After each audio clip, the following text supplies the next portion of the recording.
J'ai des collaborateurs qui vraiment ont mal supporté les attaques à leur endroit, alors qu'ils ont travaillé 7 jours sur 7 pour notamment assurer l'approvisionnement en masques, en gants. On a des agents extraordinaires qui travaillent tous les jours pour le système de santé. Et franchement, je trouve qu'on est très injuste à leur endroit.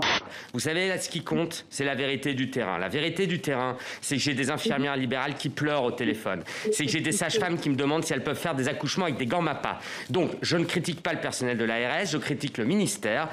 Vous savez, j'ai des copains, moi, dans les ARS. Mais à un moment donné, il faut arrêter d'être un peu chatouillé par ce qu'on entend dire. Et il n'y a que la vérité du terrain qui compte. Et le drame dans ce pays, aujourd'hui, c'est que la vérité du terrain, elle dérange. On est tous très tristes parce que là, ça veut dire on ne peut plus aller au théâtre, on ne peut plus aller voir un concert. Le cinéma, on y va après le travail, on ne peut pas y aller. Non, ça va être très, très dur. Je ne sais pas comment tous ces gens vont survivre. Et c'est un vrai problème.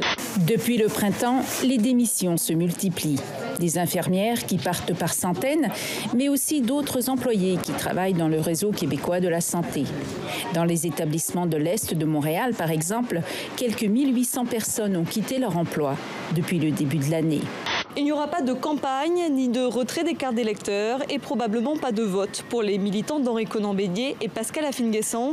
Les deux principaux candidats d'opposition ont déclaré qu'ils ne sont pas du tout concernés par le processus électoral en cours. Une démocratie féministe, pour moi, ça doit être plus. Ça doit être aussi quelque chose qui porte un regard nouvel sur ce que c'est le pouvoir, comment on exerce la démocratie, qu'on s'organise justement à travers des différents angles ou expressions démocratiques. Quand on arrivera en Oregon, les chariots s'arrêteront et on se construira chacun une vraie maison.